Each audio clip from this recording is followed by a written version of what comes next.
I have known the wind to howl through a narrow valley, and I have known it to whisper through the cotton fields.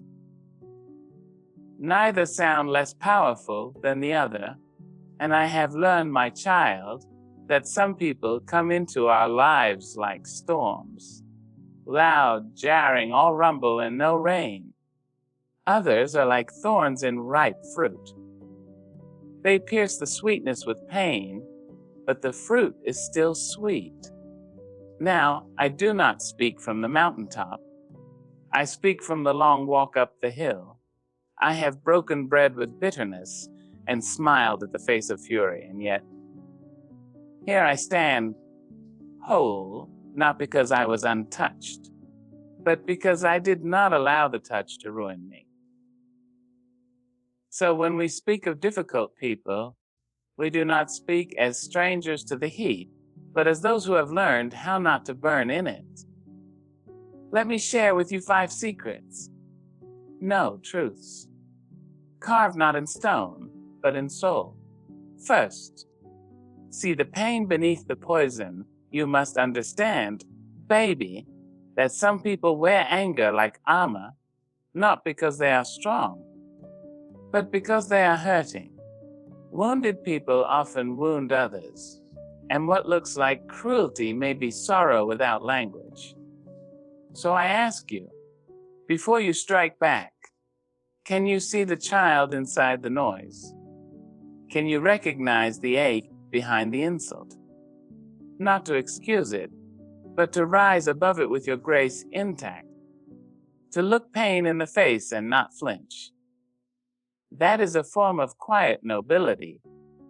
I have met people so bitter, they could spoil honey by standing near it. I've looked into eyes that held no light, voices that cracked like dry branches, souls that trembled like a house without a foundation. They came at me with words that stung, with looks that tried to break me down into something small. And still, I did not let them make me forget who I am, because I know that nobody wakes up one morning and chooses to be cruel for no reason. Cruelty is often the rust that forms on a soul long ignored. It is the scream of the unloved, the echo of a dream deferred until it curdles into rage. You must understand. People carry things they've never told anyone. Grief that sits in the bones like winter cold. Shame that crawls up their spine and stiffens their voice. And when they do not know how to speak of it, they spit it out sideways, in sarcasm, in sharpness, in silence so heavy it bruises. But my love, you are not required to match their tone. You are not required to put on their poison like perfume. You have a choice. When a person comes to you in anger, imagine a house on fire. You can throw wood on it, feed it with your fury. Or you can be water. Cool, steady, life-giving. That doesn't mean you let the fire scorch you. It means you recognize that heat, and you decide whether you'll add to it or help it die. There is power in pausing, in seeing not just the bark, but the wounded root. Sometimes when people lash out, they are trying to say, I feel invisible. I am scared. I don't know how to ask for help. They may not even know they're saying it, but that doesn't make the truth less real. When I was a little girl, there was a woman in my neighborhood who never smiled. She'd slam her screen door at children's laughter, curse at the world for turning. But one day I saw her in the market, tucking bruised apples into her bag, gently, as if they were gold. And I realized sometimes people are only tender with things that cannot hurt them back. And that broke my heart open with compassion. I'm not asking you to excuse poor behavior. No, sugar. I'm asking you to remember your own softness when someone forgets their own. To remember that mercy is not weakness. It's wisdom in bloom. It's strength that has learned to kneel. You can hold your boundaries and still hold compassion. You can say, "That's not okay," and still see the brokenness behind the blow. This is not about being a martyr. This is about being whole, about choosing not to become what hurt you. Because if you only mirror their malice, what makes you different? But if you can respond with clarity, with strength wrapped in calm, with truth that doesn't tremble, then you've stepped into a higher kind of power, one that builds, not breaks. So the next time someone comes to you sharp and hollow, don't just listen to what they say. Listen for what they cannot say. That silence, that ache, that buried weeping underneath the war paint. Speak to that. If not with words, then with restraint, with grace, with the dignity that says, "I see you, and I will not be undone." And that, beloved, is where healing begins. Second, do not let them rent space in your spirit. Your soul is sacred ground, fertile, rich, meant for growth. Do not lease it to bitterness. Do not hand your peace to those who never learned how to carry their own. You are not a dumping ground for someone else's storm. You are the sky, vast open and beyond reach. Let them rage, but do not let them settle in. Set your boundaries like iron fences painted with love, firm yet beautiful. I have walked through rooms where silence was thick with unsaid cruelty, where a glance could cut sharper than any knife, and words hovered like smoke, bitter, choking, hard to clear. And in those moments, I had to remember something I pray you never forgetting. You do not have to carry what was never yours to hold. People will come with their chaos, with their unfinished stories and their jagged chapters, and if you're not careful, you'll find yourself cast in a drama you never agreed to audition for. You'll start folding your piece into smaller and smaller spaces just to make room for their noise. And before long, you'll forget the sound of your own quiet. But hear me now. Your peace is not a luxury. It is your birthright. It is the sacred stillness that allows you to think clearly, to love freely, to breathe without fear. And there are those who, because they have not found that stillness in themselves, will try to shake yours, to disturb the garden just because they do know how to plant their own. But you must not let them stay. You must not let them rent space in your spirit when all they bring is dust and noise.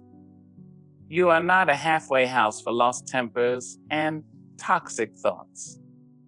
You are a temple.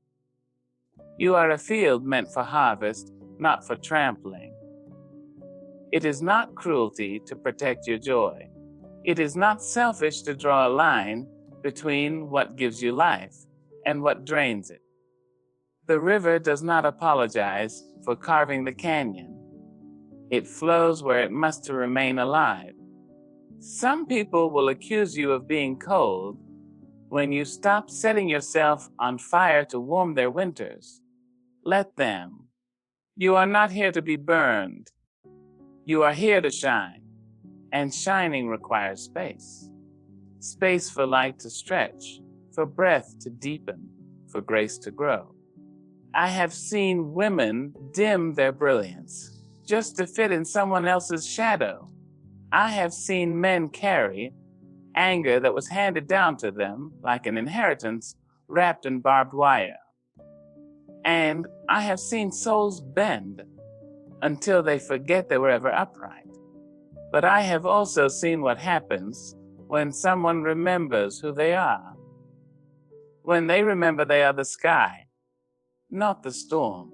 When they stop inviting every traveler with muddy boots to come and walk through their spirit.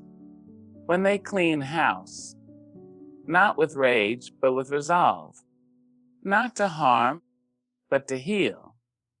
It is a holy thing to say, I will not absorb your cows today. To say, I bless you, but I do not join you. That, my love, is not rejection. That is reverence for yourself. So, when they come with noise, with judgment, with drama packaged as concern, look them in the eye with softness. But do not surrender the key to your peace. Let your boundaries hum like a song, not loud, not cruel, just firm enough to echo. And let your silence remind thing, this soul is not for rent. Third, choose your response like you choose your friends. Carefully reaction is the language of the flesh, but response is the poetry of wisdom. You don't have to attend every argument you're invited to. Sometimes the most eloquent answer is silence wrapped in dignity. Other times it's truth spoken not with a blade, but with a balm. Speak, yes, but speak with purpose. Let your words be seasoned with grace, not scorched by pride. There is a mint. Just a breath, a blink, a hush between what is said to you and what you choose to give back. And in that sliver of time lives your power. I have stood on both sides of that moment. I've answered in fire when I should have used light. I've let the sting of someone else's words pull me into battles I had no business fighting. And I've tasted the bitter aftertaste of saying too much, too fast, too hot.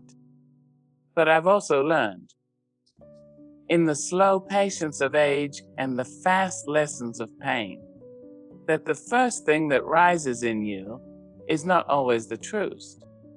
That anger can dress itself in righteousness, but wear the shoes of regret. And if you are not careful, you will find yourself dancing to a song you never meant to hear. So I tell you now, choose your response like you choose your friends, carefully. Let it be something that lifts you, not something that later makes you lower your head in quiet shame. There is no medal for winning a war of words with someone who was never ready for peace. There is no wisdom in matching volume with someone who only learned how to scream. Not every provocation deserves your participation. Sometimes silence is not surrender. It is sanctuary. It is the place where your dignity waits while Charles bangs on the door. And sometimes silence is not enough. Sometimes truth must be spoken. But even then, choose to speak not to punish, but to illuminate. Speak in a way that, when your words fall, they do not bruise. They bloom. That even your no is a lesson, and your yes is a promise soaked in sunlight. I once watched an elder, weathered, calm, unshakable, listen to a man shout wild accusations at her. He barked like a dog tied too tight to a post. She never flinched. She looked at the way the ocean looks at a pebble, acknowledging the noise, but never rising to match it. When he finished, red and breathless, she simply said, I will not carry what belongs to you. And in that moment, the room grew quiet with reverence, because what she gave was not weakness. It was strength dressed in grace. It was the kind of strength that refuses to roll in the mud just to prove it knows how. That is the art of response. To stay whole, to not let your peace be auctioned off for the thrill of a sharp comeback. to know that sometimes walking away is not retreat. It is ascension. You must ask yourself, does this need my voice? Or does it need my silence? Will this feed my soul or only feed my ego? For the ego always wants the last word. But the soul is content with truth, even if it's spoken softly, even if it's spoken only to yourself.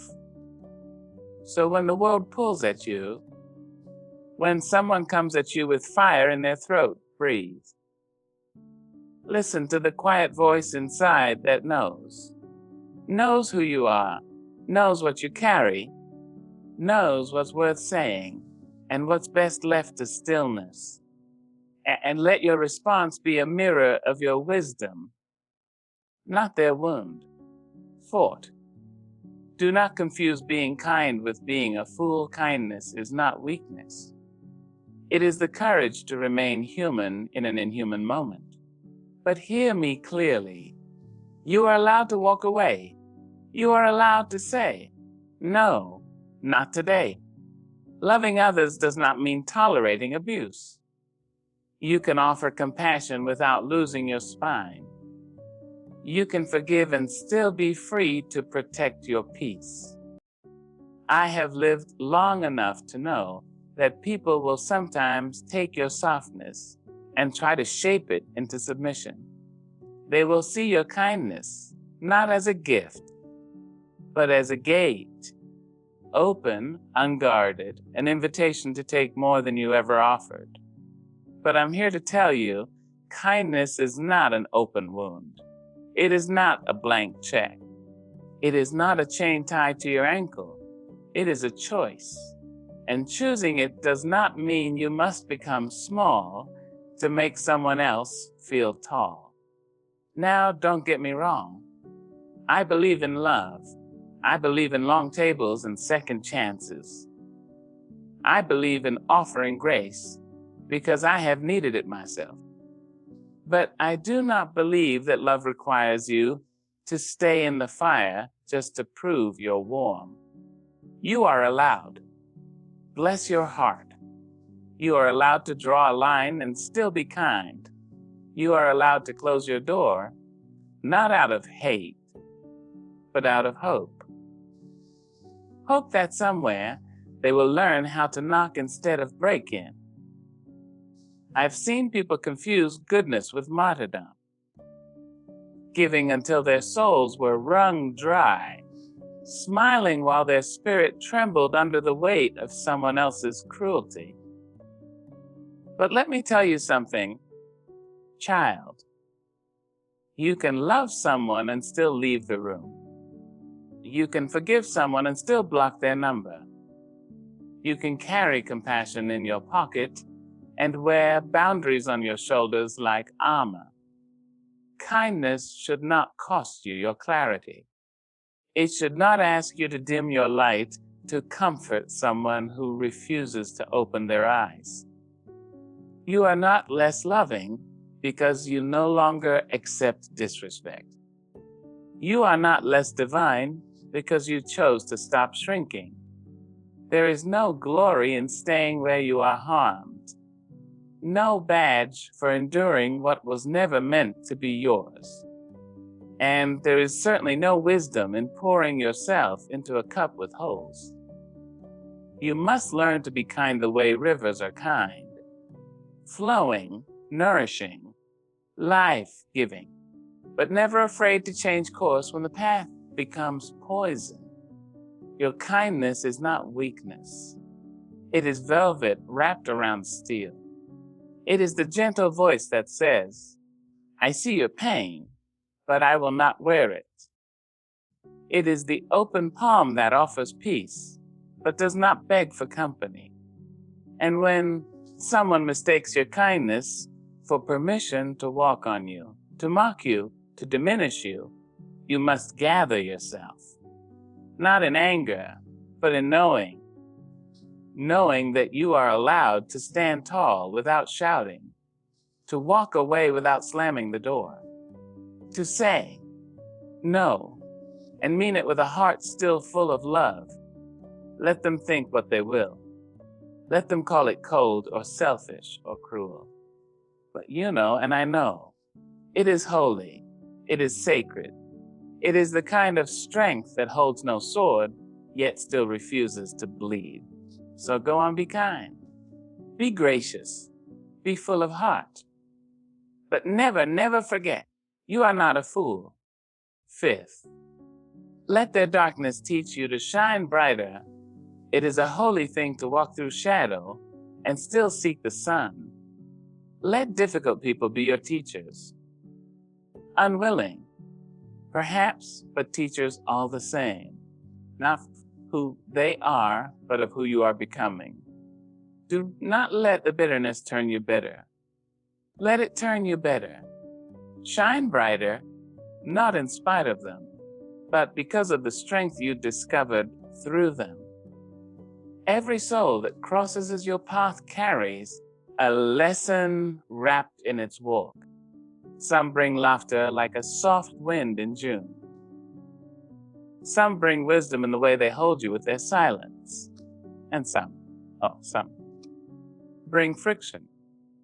Their very presence feels like a stone in your shoe, a storm rolling in over your garden. But hear me when I say, even the storm has something to teach. There are people who will try to drag you into the deep places they have never learned to leave. They will test your patience, twist your words, turn their own wounds into weapons, and hand them to you like gifts. But you, my dear, you are not required to carry their sorrow in the shape they give it. You may not choose every soul you meet, but you do choose what you learn from them. Let them be your mirror, not to reflect their pain, but to reflect your power. If they lie, let it make you more honest. If they shout, let it deepen your calm. If they withhold, let it stretch your generosity. If they try to dim you, let that be the spark that teaches you to blaze. I remember a man who spoke to me with the kind of disdain that bruises the air. He belittled, dismissed, wielded words like arrows tipped in poison, and I almost gave in, almost answered him in kind, almost let his darkness pull me into the same night. But something in me, something older than anger, wiser than pride, said no. Do not let his storm drown your music. Do not trade your fire for his ashes. And I didn't. I spoke with clarity. I stood with grace. And when I walked away, I wasn't smaller. I was taller. Because even the hardest people can chisel something beautiful in you, if you let the lesson shape you, not shatter you. So take the friction and make it Polish. Take the cold shoulder and wrap your arms around your own worth. Take the shade and grow in spite of it, like a sunflower that finds the sun no matter which way the wind tries to bend it. You see, the darkness of another does not have to dim your light. It can be the contrast that makes your glow undeniable. It can be the backdrop against which your strength becomes a constellation. You do not have to prove your worth to someone who's forgotten their own. You do not have to match their bitterness with your sweetness turned sour. No, child, you get to rise. Rise like morning over a weary town. Rise with your head high and your spirit whole. Rise because their weight will not become your anchor. Rise because light is your language, and you will not forget how to speak it. So let them teach you, even as they try to test you. Let them stretch your patience, but never your values. Let them be the reason you sharpen your truth, soften your heart, and widen your sky. And when they ask one day how you stayed so full of grace, so whole, so blazing with light. You'll smile gentle and sure, and say, because I learned to shine even when the world tried to eclipse me. So now you know, the secret to handling difficult people is not found in fury nor in fear. It is in the quiet strength that says, I will not let you unmake me. It is in the holy pause between reaction and response, in the silent choosing of dignity over drama, peace over provocation, truth over turbulence. You are not here to carry everyone's storm. You are not required to fold yourself into the shape of someone else's shadow. No. You are light. You are thunder wrapped in silk. You are the calm in the chaos, the steady in the shaking, the song that still sings, even when the crowd has gone home. Let those who come with cruelty teach you compassion's weight. Let those who come to provoke find you unshaken. Let their darkness not undo you, but awaken you, deepen you. Refine you into something more radiant than they ever imagined. You are allowed to protect your peace like it's the last sacred thing on earth. Because it just might be. You are allowed to walk away, not in anger, but in wisdom. You are allowed to rise, not to prove a point, but to live in your power. So may you walk tall. May you speak soft when the world roars, and may your kindness remain fierce and unyielding in its grace. Handle them, yes, but never lose yourself in the process. Never trade your crown for their chaos. Good luck on your journey, beloved, and thank you. Thank you for choosing to walk it with light.